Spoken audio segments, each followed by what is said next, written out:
Anti-Corruption Network Nigeria has watched with deep concern the drama that has played out as it concerns the finances of the Chief Justice of Nigeria, his non-declaration of some of his assets, and his suspension by President Muhammadu Buhari. Having observed with deep interest the unfolding events regarding this phenomena, we wish to declare our solemn stand as follows. 1. Reject in its totality the excuse given by Justice Onoghen as it concerns his failure to completely declare his assets as required by the law. A judge must not be corrupt. A judge must not be partial. Even as innocent omission or ignorance remains inexcusable in the eyes of the law. We therefore call on all concerned agencies to investigate the facts behind Chief Justice Onoghen and his finances, and if found guilty, he should be subjected to the procedure dictated by our laws. But until then, he is presumed guilty. He is presumed innocent until proven guilty, according to Section 36, subsection 5 of the 1999 Constitution, as amended. 2, we vehemently condemn and reject the decision of President Muhammadu Buhari to suspend the Chief Justice of Nigeria, Justice Onoghen, on account of his failure to completely declare his assets, which is coming just days away from the general elections. Mr. President, your decision to interfere is contemptuous and is questionable. We call on Mr. President to lift the unconstitutional suspension, and we demand the immediate resignation of Chief Justice Onoghen upon reinstatement, considering the moral and ethical implication of the case. Like I mentioned earlier, a judge must not be corrupt or partial, otherwise justice will elude the common man. Mr. President, we appreciate your desire to fight corruption. However, it must be done according to the law, following due process. Non-conformity with due process alone amounts to corruption on its own, and it must be resisted. This action alone, if not changed, makes mockery of your fight against corruption in Nigeria. Make no mistakes about this, Mr. President.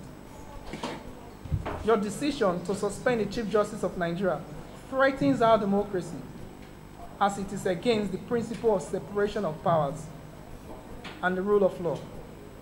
As it stands today, our democracy is under attack. The judiciary is on the front line. We, the civil society, will build trenches and will call on the general public to live up to their civic duties in defense of our democracy. The fight against corruption must be total, and nobody guilty of corrupt practice should be forgiven simply because they have decamped to the ruling party. The case of corruption against the Kano State Governor is currently being swept under the carpet, while the reporter who exposed the case is being victimized. We call on all political parties also not to take advantage of this situation to promote hate speech and fuel their supporters into violence before, during, and after the election. INEC must play a truly independent role in the conduct of the election and must not be seen favoring any party. INEC must remember that the commission is funded by the commonwealth of every Nigerian and from the pulse of our nation.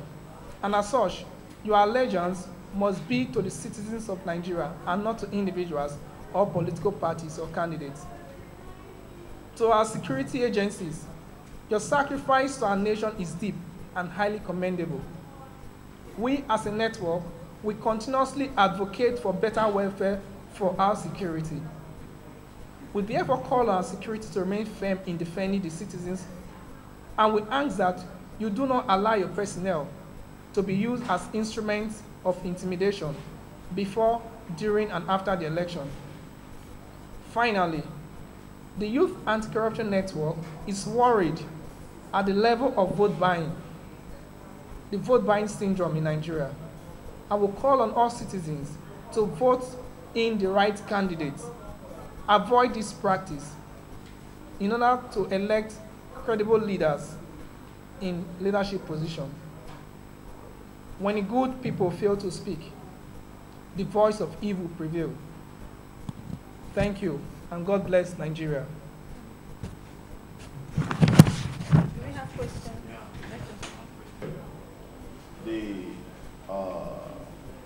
The query issued to the Chief Justice of Nigeria and also Justice President Muhammad is a welcome development.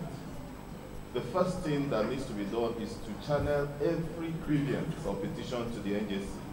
And now that some persons have made petitions to the NJC on this particular issue, the NJC has done what is right or what is needed for them to do on the petitions that have been leveled against these two gentlemen.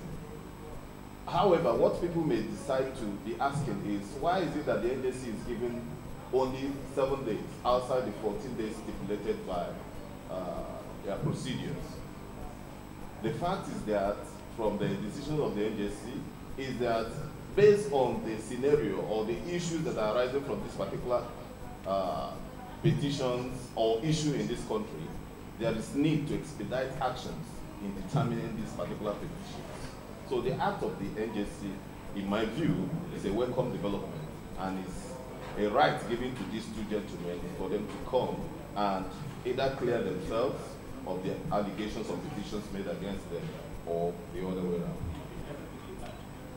Interest.